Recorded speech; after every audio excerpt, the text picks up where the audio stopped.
Bienvenue dans Envol, le magazine de l'acrobatie, 24e édition. Pour ce numéro spécial Cirque du Soleil, Acrobatic Sports a franchi l'Atlantique pour venir dans la capitale du jeu et du divertissement, j'ai nommé Las Vegas. Mais avant ça, je vous propose de découvrir le sommaire. Au sommaire de ce magazine spécial Outre-Atlantique, rencontre avec Emmanuel Durand.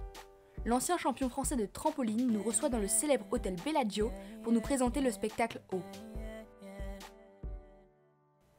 Une visite incroyable dans les coulisses du siège social du Cirque du Soleil, là où tout commence. Rencontre avec un autre champion français, Grégoire Penn, qui nous parle de sa nouvelle vie à Las Vegas et de ses rôles dans le spectacle Mystère.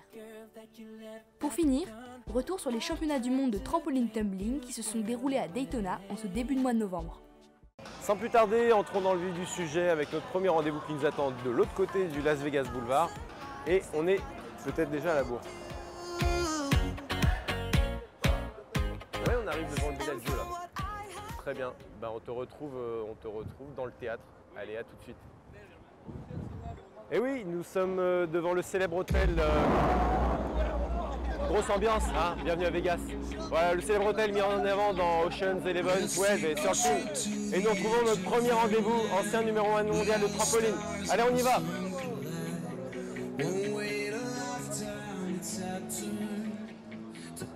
Le Manu. Eh ben, le Dams. Ça te fait plaisir. Ça va quoi? En forme? Bah écoute, merci de nous recevoir. Bah, bienvenue. Voilà, le grand Manu Durand à Vegas. Ouais, le gros, surtout. Plus trop grand. Je commencerai pas. Non. Manu, donc Bellagio, Oui. Vegas. Oui. On m'a dit que ça faisait une dizaine d'années maintenant que 10 ans. tu étais 10 ans ici. depuis le 22 septembre. Et comment on se retrouve ici justement à Vegas? Bon, écoute, ça a été une longue journée, hein. Ça a été un sacré voyage en fait. Moi j'ai commencé donc au casting en 2001. Donc après les mondiaux d'Odense, je prends ma retraite internationale et un mois plus tard je suis au siège social à Montréal. Donc je rejoins le casting en tant que dépisteur acrobatique. Donc j'ai travaillé pour le casting pendant 2 ans et demi. Et puis ça m'a aussi permis de rencontrer ma future épouse. Qui était donc sur la création du nouveau spectacle Zumanity qui allait être présenté à Las Vegas en 2003. Donc écoute, j'ai pris une grosse décision, j'ai démissionné et puis je l'ai suivi. Maintenant, en démissionnant, j'avais quand même offert quelques avenues en disant que j'étais toujours intéressé à faire du casting si nécessaire ou du coaching puisque j'avais quand même quelques connaissances au point de vue acrobatique qui pourraient être intéressantes. Et en fait, c'est ça qui est arrivé. Ils m'ont offert une position d'entraîneur sur la nouvelle création qui allait devenir K en 2004. J'ai travaillé avec eux pendant un peu plus de 3 mois. Et à l'issue de ces 3 mois, qui étaient un contrat temporaire, on m'a offert un contrat permanent ici à Haut, donc le 22 septembre 2004. Et je suis toujours là. Eh ben, bon anniversaire avec quelques semaines de retard. Ah ouais. Et puis on part visiter les coulisses. Allez, en route, par ici.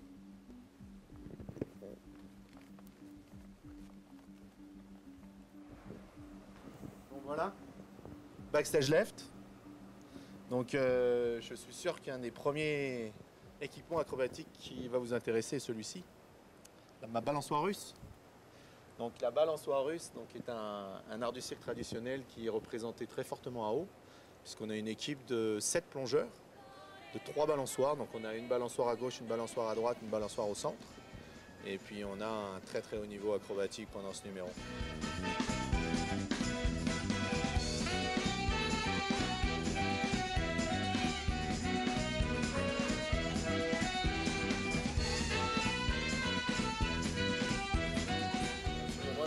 Dans l'une de nos 2 salles d'entraînement. Il y aura peut-être de l'animation. Salut Jenna. Ah, voilà. On appelle ça Stage Left Training Room. Donc ici, en fait, on est capable de préparer plusieurs numéros. Donc en fait, quand on met en place les emplois du temps pour la semaine, on partage toujours notre temps entre du temps passé ici en salle d'entraînement et le temps sur scène. C'est sûr que si j'ai un tout nouvel artiste qui vient d'arriver, on va passer nettement plus de temps ici avant d'aller sur scène. Bon, maintenant, on a la chance d'avoir un cast qui est très très expérimenté puisque sur mes 77 artistes, j'en ai 16 qui sont là depuis le début, donc on fait 16 ans de spectacle. J'ai plus de la moitié qui est là depuis 10 ans et 80% qui est là depuis de 5 ans. Donc on a quand même si tu veux, un groupe d'artistes qui est très expérimenté, c'est ce qu'il a à faire. Donc c'est plus de la maintenance à l'année longue, je dirais. Mais bon, il se trouve aussi qu'on a des remplacements à faire tout au long de cette année. Et puis c'est là, quand ça arrive, que le travail vraiment réel commence. On continue? Allez, par ici. Donc là, on continue, on est toujours backstage left.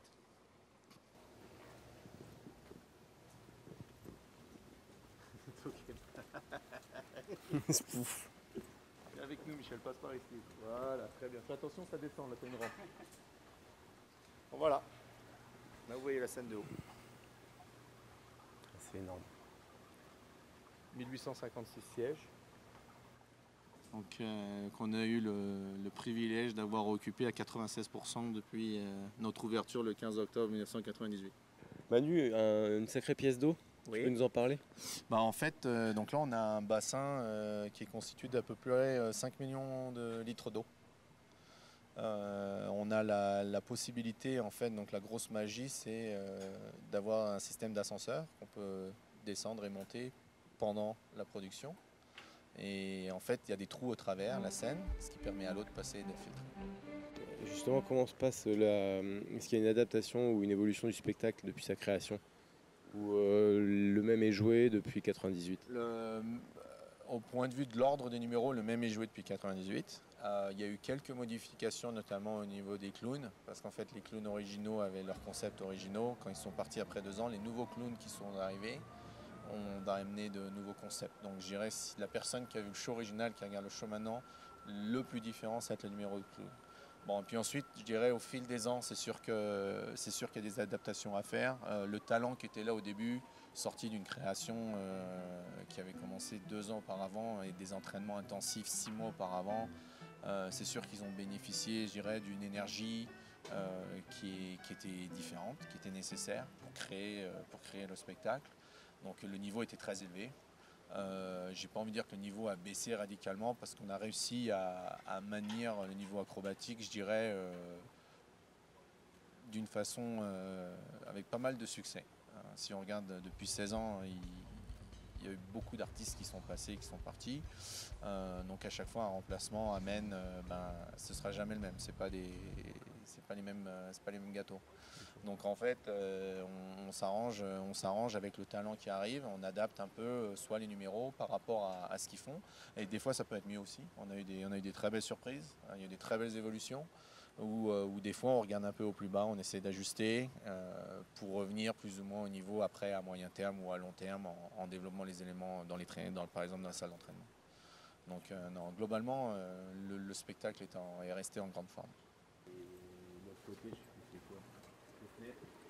D'accord, avec cour et fenêtre. L'héritage grec, quoi. Hello. Bonjour. Continuez à nous suivre là. Donc là, on est backstage right. Donc là, on a donc des props qu'on utilise pendant le spectacle un peu plus grosses. Là, justement, on parlait des clowns. Donc ça, c'est la maison des clowns, le toit. Donc qui fait partie intégrante de leur numéro qui a été construit ici. Là, on a le parapluie. Donc pour ceux qui ont vu le spectacle World's Away, c'était une pièce importante du film. On a des plongeurs pendant le spectacle, des techniciens sous l'eau. On a 12 techniciens sous l'eau en permanence. Donc en fait, sur les 12 techniciens, il y a à peu près 3 départements représentés. Le département principal étant le département aquatique, en fait. Donc ils sont vraiment les professionnels en plongée qui, eux, s'occupent principalement des artistes. Et donc c'est eux qui créent toutes les illusions. Donc les artistes, ils les récupèrent, ils les mettent sur des tendeurs et ils les sortent. Et là, derrière la porte, on va retrouver quelque chose de familier. Hop. Oh, une salle de jeu. Donc là, on est dans notre stage right training room, dans salle d'entraînement stage right. Donc là, différents appareils. Le plus connu étant notre trampoline. Donc en fait, le trampoline, on l'utilise principalement pour nos plongeurs. On n'a pas de système de longe sur scène. Donc en fait, en revanche, ici, on a Benji, 4 points avec longe-abri. Donc en fait, quand les artistes ont besoin de préparer des éléments un peu plus gros, on a eu jusqu'à 5,5 en spectacle, 4,5 carpés. Donc en général, ces éléments-là, on les prépare ici. Et puis une fois que tout va bien ici, on les envoie à l'eau. Au point de vue de l'équipement acrobatique, dans cette salle d'entraînement, on a les barres parallèles. Donc les barres parallèles sont la partie centrale d'un de nos numéros acrobatiques, le bateau. Donc en fait, à l'intérieur du bateau, qui est une grosse structure métallique qui ressemble à un bateau, on a des barres parallèles. Là, ce sont les barres parallèles. En fait, la distance est absolument identique à ce qu'ils ont sur scène. Et donc ici, pareil, on prépare les fixes. Là, en haut, vous pouvez voir une chaise ou un cadre aérien. Donc là, ici, en fait, ça, c'est aux extrémités du bateau. Donc j'ai des gros bonhommes qui se suspendent par les genoux puis qui travaillent avec des voltigeuses un peu plus légères. Donc l'avantage que j'ai ici, c'est que j'ai un système de longe intégré. Et donc quand j'intègre des nouveaux couples, ou un nouveau catcheur ou une nouvelle voltigeuse, donc là j'ai la possibilité en fait d'augmenter mon temps d'entraînement d'une façon nettement plus importante que ce que j'aurais sur scène. Là je peux les entraîner à tous les jours. Là, suspendu à gauche en haut, c'est le trapèze Washington dont je parlais. Donc l'avantage qu'on a aussi dans cette salle d'entraînement, c'est que j'ai aussi un moteur pour mon trapèze Washington qu'on a pu régler la même vitesse que ce qu'on a sur scène. Donc pour les artistes, ça a été un très très gros changement par rapport au système de câble qu'il y avait avant. À côté, juste à côté, ça c'est un équipement acrobatique en métallique qu'on appelle le cadre. Sur scène, il fait 2 fois cette taille. Et en fait, c'est un numéro, je dirais, un peu plus chorégraphique où on a des zèbres qui interagissent. Donc ici, on fait toute la partie chorégraphique. Une fois que tout est prêt, on va sur scène. Ainsi s'achève donc la visite backstage. Merci Manu pour nous avoir bien reçus et fait découvrir ce théâtre incroyable. Bienvenue. Et puis tu boiras ton thé ou ton café en pensant à... Est-ce que c'est un que donc Bien sûr, toujours, on donne la même. Parce que moi j'avais dit que production unique. je prenais que celle que donc. Voilà. Et pour 2015, tu sais qu'on fêtera les 50 ans du trampoline, trampoline français. Donc tu as le t-shirt collector édition limitée. Ah, en avant-première. Voilà, en avant-première, tu es le premier. Ah, merci beaucoup. Et je me sens spécial d'un coup. Et en plus, vous êtes gentil, vous avez pris un X large. Ça m'arrange. Manu, on se quitte avec un petit saut par Montréal pour revoir tes anciens collègues, lieu du siège social international du cirque. Tout à fait. Siège social international, là où tout a commencé pour moi. Donc, des souvenirs vraiment très très forts. Je dirais la meilleure façon de résumer un peu cet endroit magique, c'est 2000 employés aux expertises diverses et variées et qui se rencontrent à chaque jour. Donc c'est certain que le terrain est le plus propice possible à la création. Donc le studio est vraiment très très bien en place à Montréal. On retrouve Damien à Montréal en compagnie de Claudia Silva, attachée de presse du groupe Cirque du Soleil. Bienvenue au siège social international du Cirque du Soleil à Montréal. Donc, le Cirque du Soleil est né en 1984 et depuis sa création a produit 35 spectacles. En ce moment, nous avons 19 spectacles présentés à travers le monde, dont 8 spectacles résidents à Las Vegas. Nous sommes ici devant le siège social international, créé en 1997. Donc, depuis 1997, tous nos spectacles sont créés ici, à Montréal.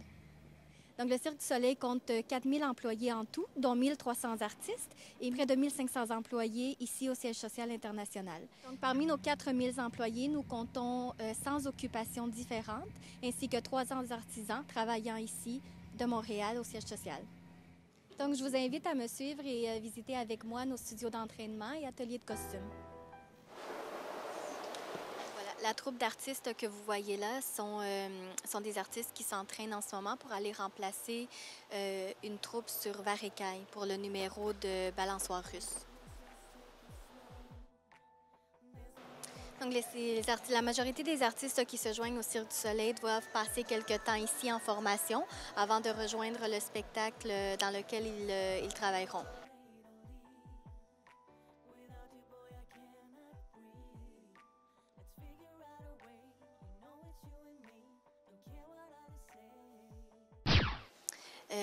Ce que vous voyez ici, les affiches des deux côtés du mur, c'est les affiches de nos 35 dernières productions. Donc, on fêtait cette année notre 30e anniversaire. C'est la raison pour laquelle on a décidé de les exposer dans cette allée en ce moment. Mais c'est surtout ici que l'on conserve tout ce que les créateurs ramassent et accumulent lorsqu'ils sont en production. Donc, tous les éléments dont ils se servent pour de l'inspiration, c'est ici qu'on les conserve. Donc, ça peut être des magazines, des DVD, des livres.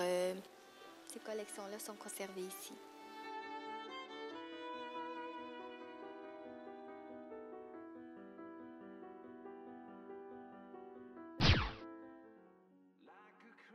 Ici, on est dans nos ateliers de maquillage. C'est ici qu'on apprend à nos artistes à se maquiller. C'est une des particularités du Cirque du Soleil. Nous n'avons pas de maquilleuse attitrée à chacun de nos spectacles, mais ce sont plutôt nos artistes qui appliquent eux-mêmes leur propre maquillage avant chaque spectacle. Oui, ça peut prendre entre 9 et 12 heures pour apprendre à faire un maquillage. Ces heures-là sont divisées en 3 séances d'entraînement. Donc, durant la première séance, la maquilleuse applique le maquillage au complet sur le visage de l'artiste et l'ajuste à ses traits. Durant la deuxième séance, l'artiste va compléter la moitié du maquillage et la maquilleuse l'autre moitié. Ensuite, évidemment, vers la fin, l'artiste doit compléter lui-même son propre maquillage. Et bien sûr, s'il y a besoin de plus de pratique, on rajoute des heures. No one around, staring into the wall, waiting for my word to fall, hoping that... Alors ici, on est au département de design textile. C'est ici que l'on teint et que l'on transforme la majorité de nos tissus. Comme nos spectacles ont une longue durée de vie, en fait, plusieurs de nos spectacles durent plusieurs années, on ne peut pas être tributaire de l'industrie de la mode. Donc, pour s'assurer d'avoir la même qualité de tissu, le même imprimé, les mêmes couleurs année après année, on teint la plupart de nos tissus. Donc, 80% de nos tissus sont transformés ici, suivant 3 différentes techniques. Vous avez la technique de l'application directe, qui est en fait le fait d'appliquer la couleur directement avec un pinceau ou une éponge directement sur le tissu. Vous avez la teinture par bain et nous avons aussi de la sérigraphie. On teint également avec la sérigraphie. Ça, c'est un costume qu'on retrouve sur notre spectacle Haut à Las Vegas. C'est un de ceux qu'on reproduit le plus souvent, étant donné que les nageuses le portent pour la piscine. La chlorine abîme la couleur du tissu beaucoup plus rapidement que dans tous les autres costumes. Alors, voilà. Mélanie, ici, travaille sur un costume pour Kidam, pour le numéro de Bankin. Elle travaille sur une technique qu'on appelle patine. En fait, c'est d'appliquer directement la couleur sur le tissu à l'aide d'un pinceau. Le fini va donner un fini vieilli du costume. Ici, on est dans nos ateliers de costumes. C'est ici qu'on fabrique la majorité d'entre eux. Cette année, en 2014, on calcule qu'on produira environ 17 000 pièces, incluant des ports de tête, des chaussures, des perruques, des costumes. Donc, tout ce que ça prend pour un personnage sur scène est fabriqué ici. On calcule également qu'on utilisera 65 km de tissu des 4 coins du monde pour fabriquer nos costumes. Chacun d'entre eux est fait sur mesure. Donc, lorsqu'on engage un artiste, c'est un passage obligé ici de venir visiter les ateliers de costumes. C'est ici qu'on prend leurs mesures, autour de 100 mensurations pour chacun d'entre eux. Donc, chacun des costumes, au même titre que les ports de tête, que les masques et les chapeaux, sont faits sur mesure avec les mensurations exactes de chacun des artistes.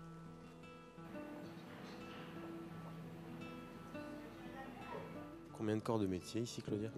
Nous en avons 100 et 300 artisans qui travaillent ici aux ateliers de costumes. Nous avons des chapelières, des dentelières, des gens qui font des chaussures, des perruques. Donc, on a également des perruquières, des gens spécialisés dans la sculpture, dans le moulage. Donc, on a vraiment une diversité d'occupations, oui. Ici, on est dans la matériothèque. C'est l'endroit où on conserve tous les échantillons qu'on ramasse pour l'inspiration.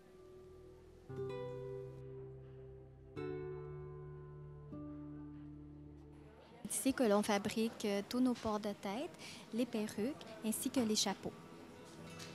Nos artisans ici pratiquent une technique très laborieuse qu'on appelle la ventilation, qui est une technique de fabrication de perruques qui consiste à bâtir la perruque un cheveu à la fois à l'aide d'un crochet directement sur une base de tête. nous nous trouvons dans l'atelier de chaussures. C'est ici que l'on fabrique la majorité des chaussures que l'on retrouve sur nos spectacles. Chaque année, l'équipe des artisans travaillant ici produit jusqu'à 8000 paires de chaussures. Donc ici, on fabrique les chaussures suivant 2 techniques. Soit on les fabrique à partir de zéro en utilisant un moulage de pied, le moulage de pied de l'artiste en fait, ou on peut modifier des chaussures de sport pour nos besoins. Donc ça peut être des chaussures de sport comme des running shoes, des chaussures de boxeur ou des chaussons de ballerine par exemple. Ce que vous voyez là, c'est une chaussure qui est produite de zéro.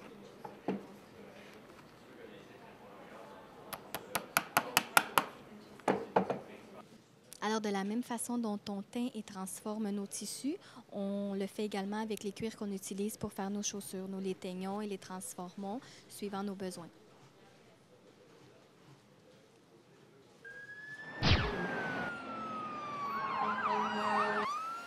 Nous sommes à présent à Treasure Island où se tient le spectacle Mystère du Cirque du Soleil dans lequel officie le champion d'Europe 2010 de trampoline. Je parle évidemment de notre ami Grégoire Penn que nous retrouvons sur la scène du théâtre.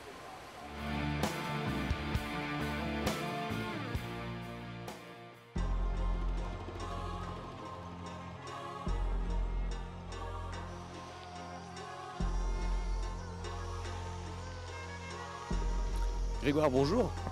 Bonjour. Alors tu nous reçois ici dans le théâtre Mystère, ton lieu de travail. Qu'est-ce que tu y fais maintenant depuis 2 ans? Depuis presque 2 ans, je suis artiste maintenant sur spectacle Mystère à Vegas. Donc c'est le plus ancien show du Cirque du Soleil basé sur le strip de Las Vegas. Et je suis donc artiste, notamment acrobate, mais j'ai aussi appris à toucher à d'autres spécialités comme le machinois ou l'acting et le travail de personnage. Donc tu as été formé uniquement à Vegas, t'es pas passé par Montréal, c'est ça? C'est ça, en fait, je suis arrivé directement sur Mystère parce qu'ils avaient un besoin urgent de trampoliniste solo, qui est un passage de trampo type compète. Et du coup, j'ai pas fait d'étape à Montréal au siège, je suis venu direct ici pour faire le trampo solo et j'étais prêt à le faire parce que je sortais tout juste de la compète. Justement, la différence avec l'esprit compétition ou les ressemblances, comment est-ce qu'on peut comparer le cirque avec la carrière de trampo? On peut le comparer acrobatiquement parce que le solo de trampo, c'est quand même un solo qui nécessite pas mal de difficultés et de hauteur. Et la grosse différence pour moi, c'est qu'on n'a pas de juge ici, on a juste un public. Et donc la grosse différence, c'est que les juges, on va dire qu'ils sont là pour trouver ce qui ne va pas et retirer les dixièmes. Le public, il est juste là pour t'encourager et te pousser à être le meilleur chaque soir. Donc c'est la grosse différence qu'il y a. Donc il y a toujours une pression, mais elle est différente.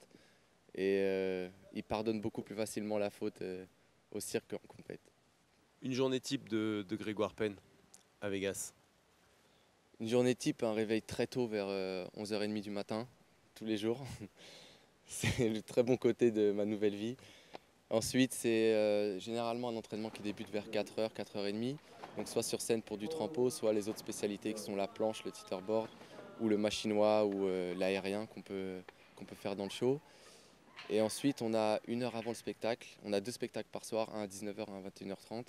Tout le monde doit être ici 1 heure avant le show pour être sûr que tout le monde est présent pour le show du soir.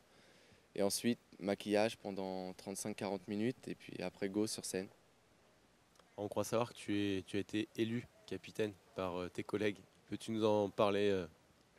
En fait, chaque acte de Mystère, que ce soit l'acte acrobatique ou aérien ou le machinois, chaque acte a un capitaine qui est élu par ses pairs en fait, de ce numéro-là. Et pour mon acte qui s'appelle planche, on a des élections qui sont tous les 6 mois. Et j'ai voulu me présenter il y a 3 mois pour le nouveau mandat et j'ai été élu par tous mes pairs. Donc on est 2 capitaines à s'occuper de ça et ça a un peu changé mes journées parce que maintenant je suis plus responsable de tout ce qui va se passer le soir. Je m'occupe de mettre telle et telle personne à tel endroit.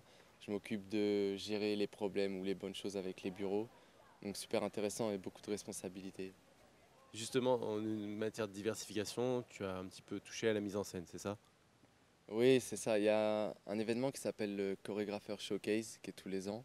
C'est une association entre le Cirque du Soleil et l'école de danse du Nevada, l'école de ballet. Et en fait, ils encouragent des gens à soit créer une pièce complètement ou être danseur dans une pièce.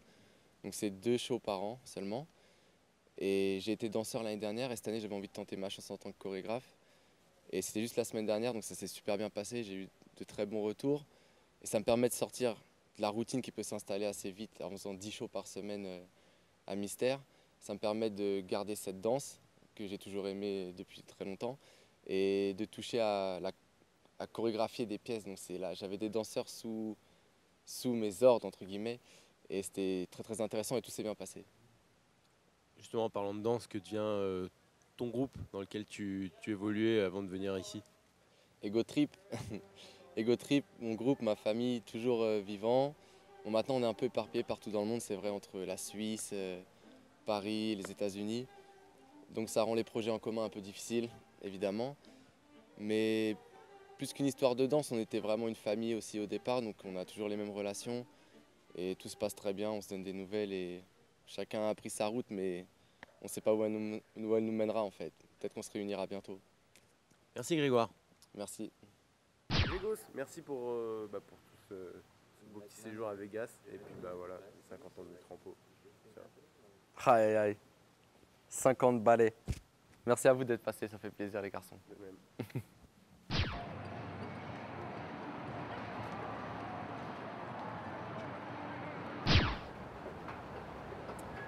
À présent, je vous propose de nous retrouver en Floride à Daytona Beach pour le championnat du monde de trampoline, tumbling et double mini trampoline.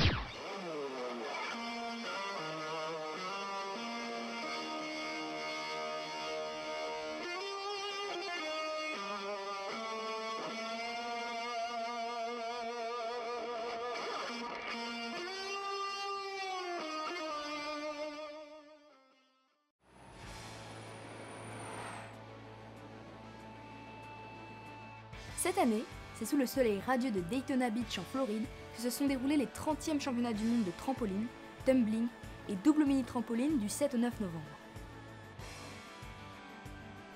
Une fois encore, la Chine a été à la hauteur de l'événement en remportant 5 titres majeurs. Guillaume Bourgeon nous présentait un petit bilan de la compétition à l'issue des qualifications. Une analyse un peu mitigée, mais quand même positive dans l'ensemble, puisqu'on a les 4 garçons qui ont réussi leur programme, avec au moins 2 demi-finalistes. On attend la sortie des résultats. Une fille qui se retrouvera en demi-finale, Marine Jurbert, qui a sauté à son niveau et plutôt bien. Elle revient bien après une blessure cet été. Et par contre, une petite blessure, après on attend le verdict pour Léa Labrousse, qui fait une chute un petit peu inattendue, parce qu'elle, c'est vraiment un métronome. Plutôt satisfait de la journée quand même. Parce qu'avec les conditions en plus qu'il y a eu aujourd'hui, des longues séries avec beaucoup d'attentes, très difficiles pour les athlètes. Mais bon, c'est passé, on va croiser les doigts pour qu'on ait le maximum de demi-finalistes dimanche.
Greg, une analyse de ce championnat du monde. De très beaux championnats du monde, du très gros niveau. Moi ça fait déjà 2 ans que je suis parti Donc j'étais très content de venir voir ça ici et j'ai été super impressionné. Je trouve que les hommes forts, qui étaient déjà forts, sont encore plus forts. Donc le trou se creuse encore un peu plus avec les gens bons mais moyens. Donc très intéressant en tout cas et encourageant pour Rio et les championnats du monde qui arrivent l'année prochaine. Merci Greg. Merci à vous. Merci de nous avoir suivis. Rendez-vous le mois prochain et en attendant, prudence sur la route.